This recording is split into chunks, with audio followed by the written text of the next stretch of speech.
If you can dodge a wrench, you can dodge a ball. All right. Welcome back, everybody. We are going to do another show, but I was at Gen Con, which is why we haven't been around for a while. And while I was there, I got me a new trophy. This is my special Wise Wizard Games trophy that says I won the Hero Realms Legends Champion because Wise Wizard needs a new trophy person. Ooh, and they got the wrong name plate. I was going to say, is that your name on it, Al? That big shiny hard thing in your hand, or is that someone else's name? That's technically it's whoever won Hero Realms. But yeah, they're going to send me a new one that will hopefully have my name on it. Well, very, very, very many congratulations, Al, for becoming a Star Realms legend, a Realms Walker now. You're a double legend in both Hero Realms and Star Realms.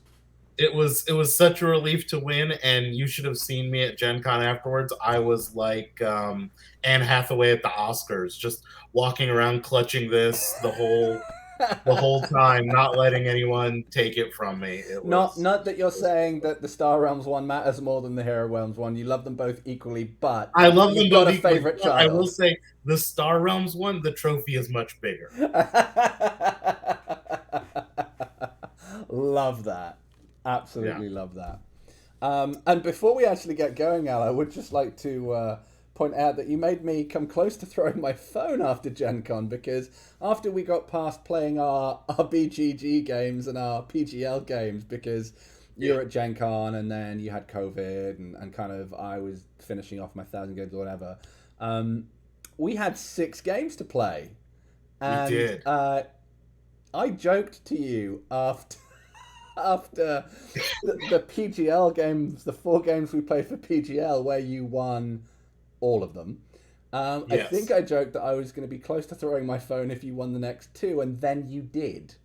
And then I did. See, your mistake was you should have sent those challenges while I had COVID. Yeah, but I'm a gentleman. When I had COVID, I had this brain fog thing, and I couldn't concentrate or pay attention. I lost every game of everything I played while I had COVID. At one point, I was just sitting here so sick, and I couldn't even queue up games because it was just going to kill my win percentage. Well, the best part is I'm really close to relegation in Platinum this season. I mean, I have been actually ever since the second season I was in Platinum. But one of the last games in the division is you versus Car Mechanic. Now, if you beat Car Mechanic, I went 1-1 with Car Mechanic, so that's kind of okay for me. But if he beats you, you both drop to the same result as me. Oh, no.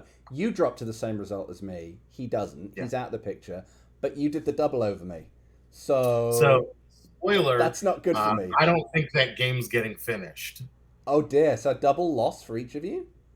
Probably. Because Car Mechanic apparently couldn't find the challenge button on his app. Oh, so, for literally anyone.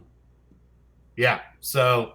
and I have this weird rule where I don't send challenges to other people in their home formats.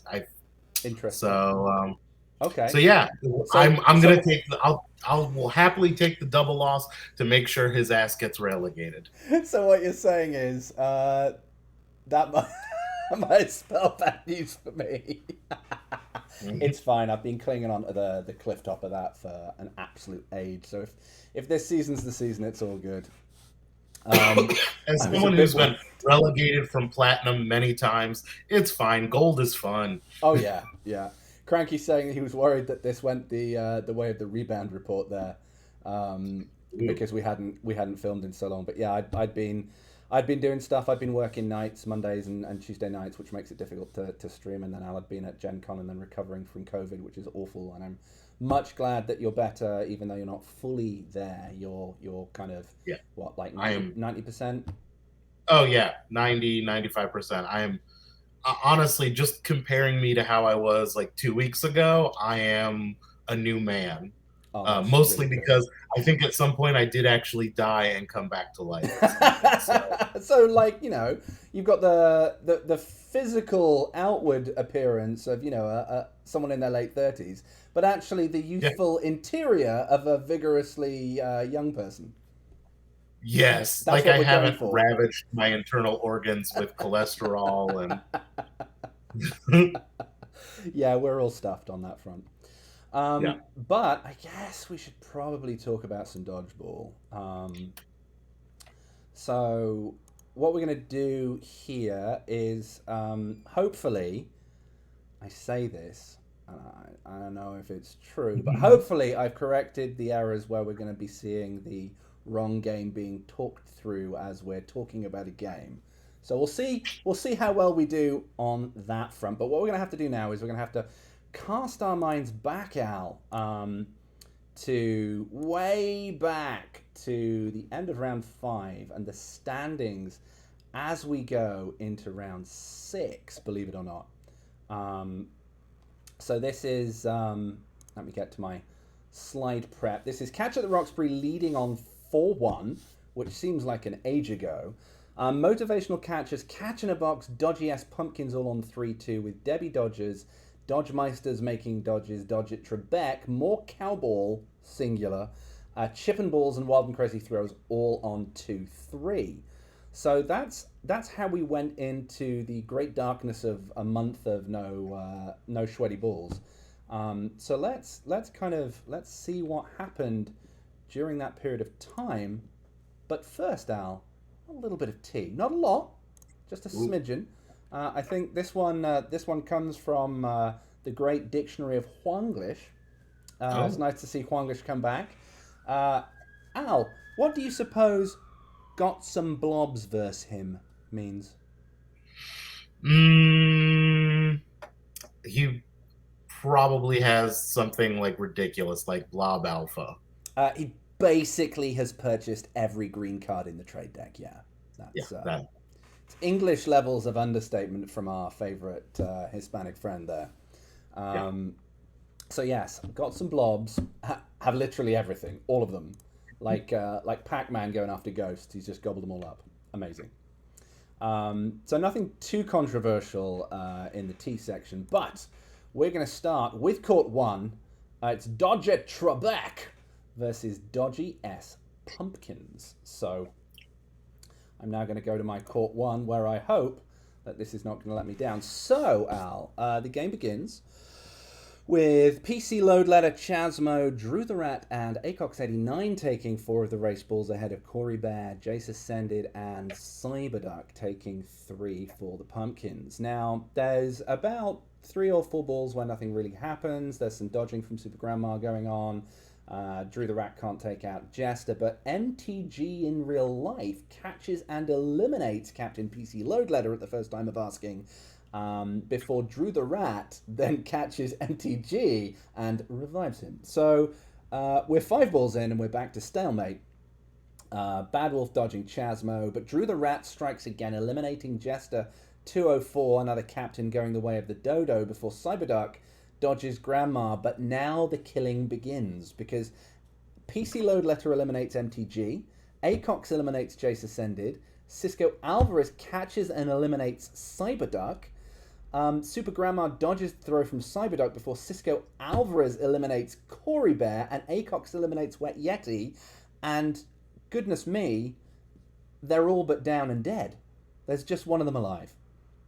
So everyone is trying to take out Bad Wolf. She's dodging Bahamut. Drew the Rat's missing her. She's dodging PC Load Letter and Acox89 before she catches Drew the Rat and revives Captain Jester. Now, Super Grandma immediately takes aim at the captain, who's finally back on her feet, but misses. Bad Wolf can't take out Bahamut, but Cisco Alvarez does finally claim that pelt and take Bad Wolf down to the slaughterhouse, leaving just Captain Jester on their own. Can't take out Acox, dodges the return throw, but Super Grandma takes out Jester 204 in fine fashion. Bad Wolf's zombie ball finally taking the life of Drew the Rat, and her other zombie ball missing Bahamut 619. But it's a sad tale for the Pumpkins as they are squashed like it's the end of Halloween season and the field is full of overripe pumpkins. Mm.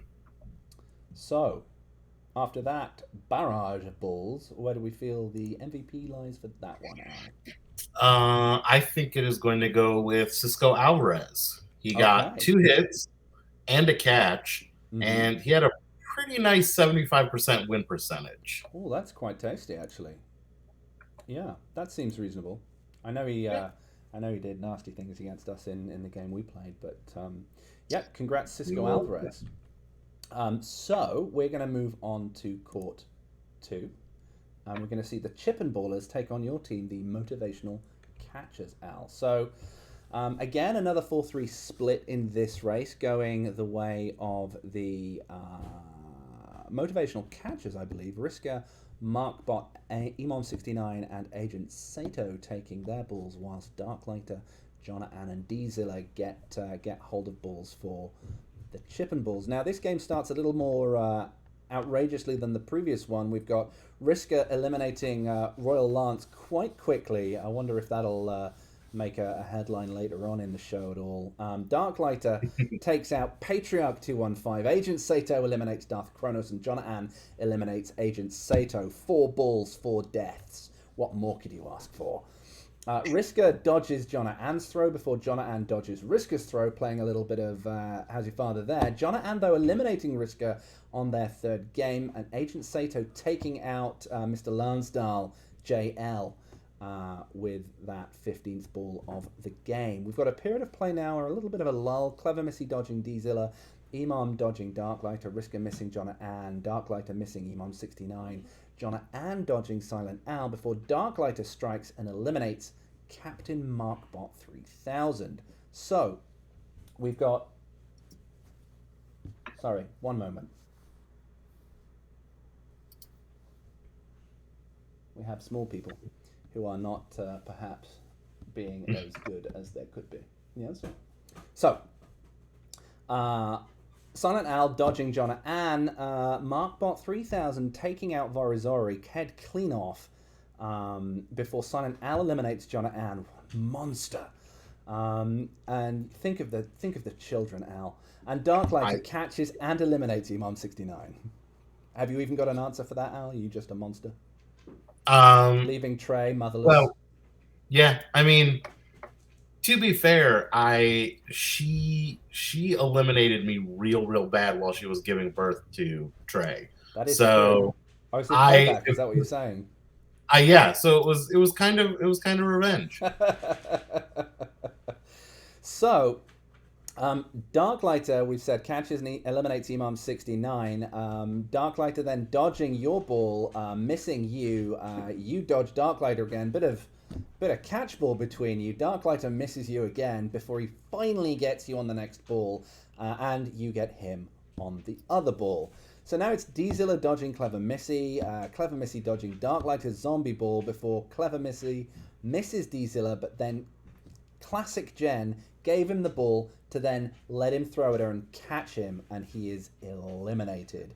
A victory there for the Motivational Catchers over Chip and Balls. Yeah. Classic Jen, trolling the opposition into throwing at her and then ruthlessly cutting their heart out with a spoon because it's blunt and it'll hurt more. Yeah. So she is Catchy Missy. She is Catchy Missy, it's true. Now where does the MVP sit there, do you think? I gotta give it to Catchy Missy. I mean, okay, yeah, that's fair. Technically, she won her race. Mm-hmm. She got that one catch at the end, but she was the last person standing. So yeah, that's fair. I gotta give it to her. Yeah, that's very reasonable. And again, it was a fairly bloody game, not particularly one-sided, which I'm certainly a game involving more cowball is in some of these episodes is going to happen, but yeah, no, that one there was a lot of to and fro in that. It was a lot of to and fro. It was a lot of single eliminations. There wasn't like anybody. I mean, Darklighter got 3 hits, but I mean there wasn't a lot of, at least on the other side, it was pretty much a team effort. A lot of people just got like 1 or 2 eliminations. So I'm going to give it to the person who was standing at the end. That seems reasonable to me. Now we're going to move on to court 3. And speaking of one-sided games, this starts off fairly balanced. Binkley, M-Colo, Poop Deck, Wheels, Rip, Hypaspist, shockingly, and Tyraziel all take the balls for their respective teams, so we're 4-3 in the favour of Catch in a Box. Now, Stark dodges Tyraziel's throw, but all of a sudden there's a terrible rampage that occurs as Wheels eliminates M-Colo, Darth Binkley eliminates Tatiana, and Colo misses DG3 before Darth Binkley eliminates Sturrock. Yarboa catches and eliminates Sturrock again. The unappealing double tap there. Dusto dodges my throw. Tyraziel dodges Poop Deck. Dusto eliminates me. Tyraziel eliminates Poop Deck. It's 2 left standing on the side of the wall here. Wheels eliminates CJK Fly after Darth Binkley dodged Fire Driller's throw. And now it's just Fire Driller on his own, the sole German standing. Gets missed by Dusto, misses Tyraziel. Wheels misses the German. Fire Driller misses Yarboa. Fire Driller dodges the throw from Wheels, and Dusto misses him. Binkley dodges Fire Driller's throw. Fire Driller eliminates Yarboa. Darth Binkley misses Fire Driller. And you'd think at this point the boy's leading a charmed life, but Wheels finally takes him out, and his zombie ball can't take out Tyraziel. So unfortunately, it is a bit of a 6-1 whitewash there for the Cowball. Not our finest hour. Al, over to you. MVP time. MVP is, I think it's going to be Wheels. Yeah. Got 3 hits. They won their race, and they had an 83% win percentage. That's some good numbers. I mean, there were some good performances on that team. Yeah. All around, but I think Wheels took that one. Yeah, that's fair. Grats to him. Now we're going to move on to court 4, and this is, as the commissioner says, Dodge Meister making dodges versus a Catch at the Roxbury. So both teams still in the hunt here for ultimate victory over the field. It's going to start out fairly one-sided. We're going to see Catch at the Roxbury take 5 of those race balls as Cranky Day, Juan Carlos, Serafina, Nautical Stew, and Sir Thestral grab a ball, whilst Rollin Parr and Seabus. Rollin Parr recently turning 40, I think, or at least, sorry, let me correct that. His birthday party was recently. He's turning 40 in the future, so congratulations in the future to Mr. Phillip, joining the 40 club, 40 plus. Well done. And he celebrated 3 weeks early with a rest ball. However, Serafina making no prisoners. This is it's been a while, but if we remember, Serafina had been on quite the rampage early in the season. Well, she wasn't done yet. She takes Compton P out at the first time of asking, knocking him back to the bench, and whether he wants to admit it or not, that is not an unfamiliar place for Mr. Compton P. And then Brent, Stu, Steph, and Serafina all get involved in games that get completely missed. Dion Lunsford gets missed by Nautical Stew. Simply Steph dodges Brent. Brent misses Steph. Bork and Beans dodges Cranky Day. And Osmosis Brent dodges Seabus Ripper before Simply Steph eliminates Captain Brent. And Serafina strikes again, eliminating Dion Lunsford. So still about 8 to 9 throws in after the races, 3 dead, going pretty well. We're going to see another slight lull here as everyone takes aim at Sir Thestral, but Rollin Parr can't get him on 2 attempts.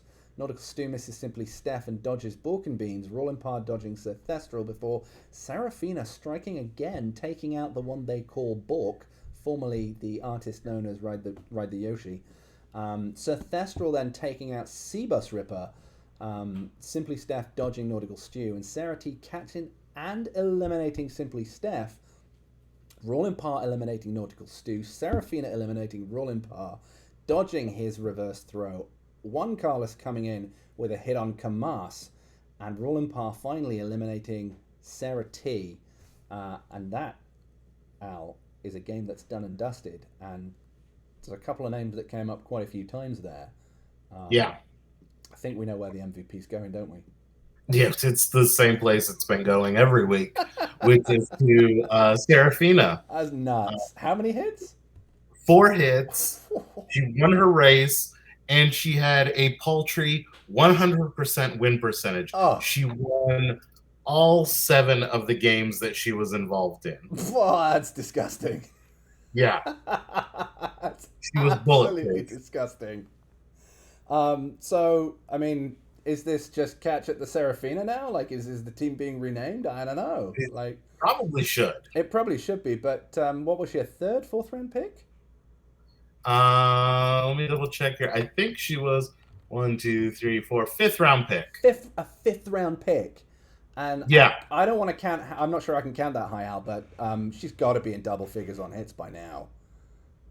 Let me see if I can find that. Because while you look for that, I'll start moving on. But I like she's had a couple of games where she's hit like 3 and 4. Like she's got to, if she's not on double figures, she's got to be really, really freaking close. Let's see here.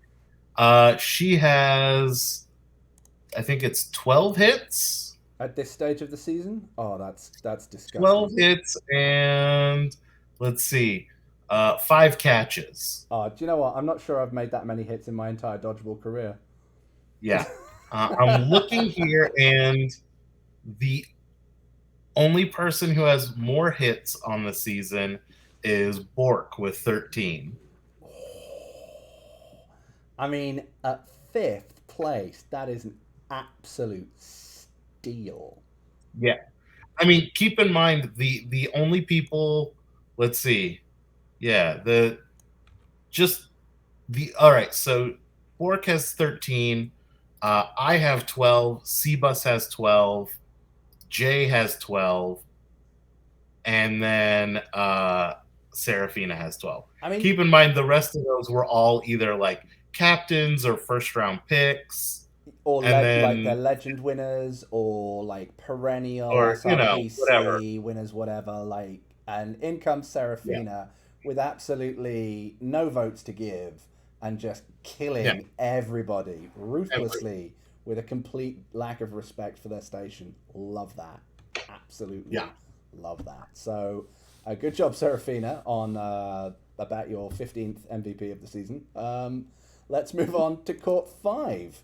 And this is Debbie Dodgers versus the Wild and Crazy Throws. So this is another fairly even race. We've got Zim, Treadwell, Wolfhound, Agency 13, Starmark, Mortimer, and Guianos all winning their balls. Thestral dodges Zim at the start, while Tuna Slap dodges Guianos' throw. Thestral also avoiding Zim 108, but Starmark, that saucy father of a Star Realm star himself, eliminating Ninja Nin at the first point of asking. Guianos dodging Tuna Slap, Penguin Army dodging Starmark. I mean, Starmark throwing balls like they're donuts, quite frankly, getting involved everywhere. Guianos misses Tuna Slap, but the Wolfhound eliminates Lady Stacy 7. Penguin Army eliminates Starmark, putting his game on hold. And Slavic catches and eliminates Penguin Army, a ruthless period of play there. Before Maraudamo misses Baggio. Agency 13 misses Treadwell. Maraudamo, though, finally getting his man, eliminating the man from down under, Bagsman. And then we go on to Zim dodging Thestral, Thestral dodging Zim. Again, this round, a lot of like to and fro between a couple players who are intent on something happening until they're done, not changing their targets. Zim catches, however, Maraudamo, reviving the 9-inch ninja. And Maraudamo dodges Zim's return ball, missing Zim in the return ball again. Zim then dodging another throw from Maraudamo before Maraudamo catches and eliminates Zim, teaching him that too many throws at once might not be the best idea. Tuna Slap catches and eliminates Guianos. Slavic misses Ninja, but recovers the ball. Ninja dodges the throw from Tuna Slap, and Slavic puts him out of his misery, putting Ninja Nin back to the bench, making him a familiar patron of that particular stall. Thestral dodging Agency 13, missing Guianos before Treadwell wraps up the match, eliminating Agency 13, and Ninja's zombie ball can't take out Maraudamo. So in the end, Al, a fairly one-sided affair. Yeah. Just Starmark taking a pew as all of the other Debbie Dodgers were just left standing. Yeah. So we're going to there were a few people who did. I mean, obviously, with a one-sided match like that. Yeah. But I'm going to give it to Marauder Mo. Okay, yeah. He got a hit and a catch. He won his race, and he had a 78% win percentage. I mean, he took a lot of balls off Zim 108, to be fair. Yeah.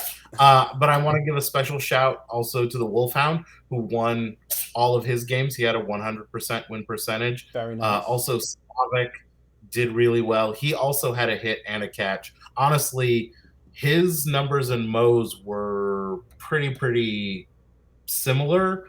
Mo just had a little bit better win percentage, and he had won his race. So that's what tipped it to Mo. But good performances all around for that team. I mean, Slavic is irritatingly consistent as well. Like, it has to be said. Yeah. He doesn't put many feet wrong. So yeah, he's a perennially solid player there. And that brings us to the end of the round, Al.